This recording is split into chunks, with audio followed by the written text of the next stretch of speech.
resume speak for me.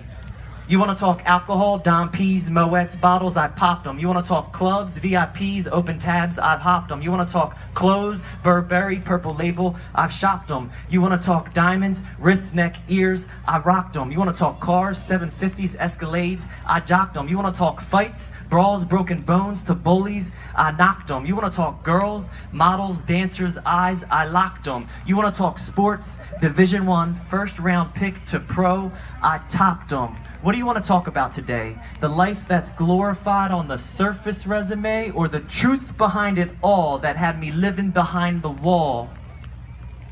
See, the previous mentioned is the resume of a fool. Don't get it twisted for 1 second. None of that is the definition of cool. Cool is staying calm when the overwhelming pressure is on. Cool is standing up for what's right regardless of the majority strong. Cool is being yourself and not conforming to a mold. Cool is warm with gentleness and love and has nothing to do with cold. Cool is integrity in the way that Jesus walked. Cool is accountability in the truth that Jesus talked. Cool is the one who knows in Christ he is safe. Cool is the one who's not ashamed for their faith. This resume is now my obituary and a document that holds no glory. And if you think that it does, you need to reconsider the I'm that guy story. Pathetic I was, and blind by the world's sights. If the flashing begins to hurt, know that you're following the wrong lights. And I was following the wrong lights. I lived for the limelight. I lived for the fake light. And I believed that I was living for my own life. So I excelled academically, I excelled athletically, I'm playing soccer professionally, but when you're going through the motions spiritually, don't be surprised when God allows pain into your life. Why? Because pain becomes the fuel of passion. March 1st, 2009, in the last professional soccer game I would ever play in Philadelphia, I tore my ACL and my meniscus.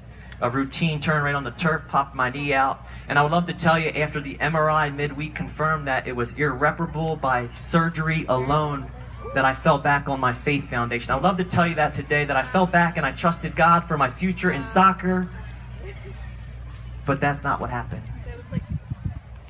In fact, instead of submitting to God Most High, I submitted to the world and its ways.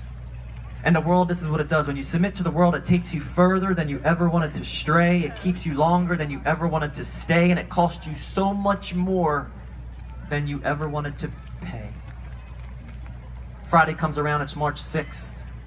My brother advised me, stay in. We were traveling to Baltimore the next game. I could not travel because of the knee injury. I decided to go out and about and be seen. And I decided to go out into Philadelphia and with friends as the driver. But as I got deeper into the night, began to drink alcohol, impaired, judgment gone. At the end of the night, I decided to get into my vehicle, thinking I can make it to the next destination. But I often say that I never made it to that destination. And not only did I not make it to that destination, but that night for me has not yet ended, because I was responsible for an at-fault drunk driving fatality, which resulted in the death of another driver on March 7th, 2009. I remember sitting in a jail cell moments after that on the Atlantic City Expressway, and I'm sitting there and I'm really trying to wrap my mind around what just happened. I remember trying to push through the confusion and try to place what just happened only moments prior. And I remember actually going through surface facts in a jail cell, single bench, toilet, sink, 2 walls and a glass front, and I'm sitting there and I'm trying to say what just happened. And I went over surface facts, and these were my exact thoughts. Okay, I'm fine, I'm injury-free. My passenger with me, he was fine, he was injury-free. All right, I crashed, I'm gonna have to pay for these vehicles. I'm gonna get a DUI, driving under the influence, I'm gonna lose my license. But that's as far as I took the consequences. Then I started to go further in my thought process. I began to think about my teammates. I began to think about mom and dad and how disappointed they were going to be in their youngest boy in this moment. And then my thoughts went further. I thought about my knee, because those 6 days prior I had tore the ACL. I'm thinking about, what a bad week. Will I ever recover from any of this? But as I sat still, I watched state police walk back and forth in front of this cell, and some would stop and look in, others would actually walk by and shake their head in disgust. So I became curious. Something was going on outside of this cell, and I was bound to figure it out. So I became more attentive, and then I heard it. I overheard a conversation with the dispatch and those who responded to the accident scene, and this is exactly what I heard. Accident on the Atlantic City Expressway is currently being cleaned up. So I listened. Driver in the black Escalade, they said, is in custody. Driver in the Town and Country is deceased. And I remember hearing that word. I actually remember going into denial about that particular word. I remember saying and repeating, what does deceased even mean?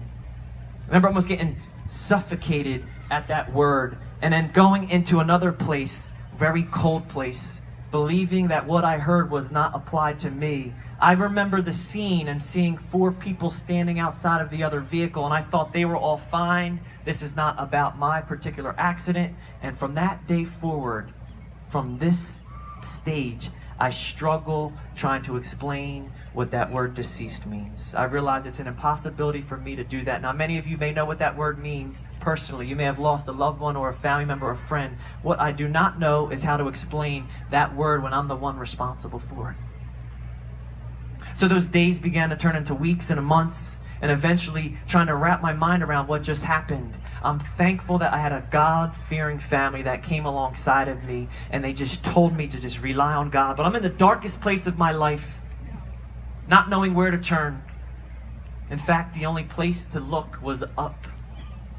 The only way to go was back to the promises of God.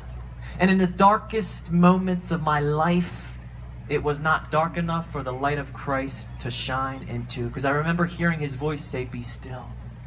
Be still and know that I am God. Totally broken, the pieces of so many lives scattered around me. Didn't know where to start. Trusted God. 10 months existed exactly from March 7, 2009, that night, to January 7, 2010, where I'm looking at up to 10 years in state prison. I remember actually being able to speak out on the circuit prior to that and share my story about being that guy and try to impact or affect as many youth as possible from not going down that dangerous path. But specifically the night before my sentencing, my family gathered and we prayed.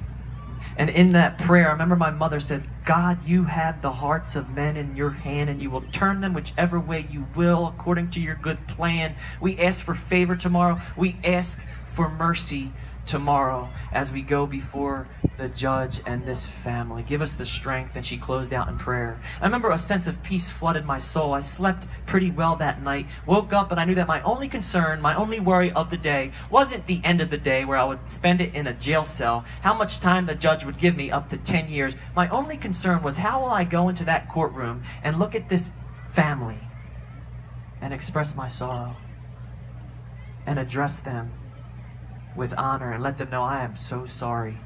Well, as the day unfolded, their family was there and they got to speak on behalf of their father. My family was there and they spoke on behalf of me. Other people got up and the different logistics of a legal system. And then finally, I got to speak my heart to them. And I said with whatever words would come out of my heart, how sorry I am for causing them so much pain. I told them there's no amount of words adequate enough to express that. And then for whatever I will do for the rest of my life, I will do it in honor of their daddy. And then I sat down. Then their son got up. His name was Noon. And Noon was able to express his anguish through so much pain and how he heard about his daddy dying. And he said he received a phone call and he built up the entire emotions of that day. And everybody was silent in the courtroom, almost a hush. And he's saying, you destroyed my world. But then he stopped. And then he approached me at the table and he said, but I forgive you, my brother. And I stood up and we hugged and we embraced right there in the courtroom. So I don't know about you,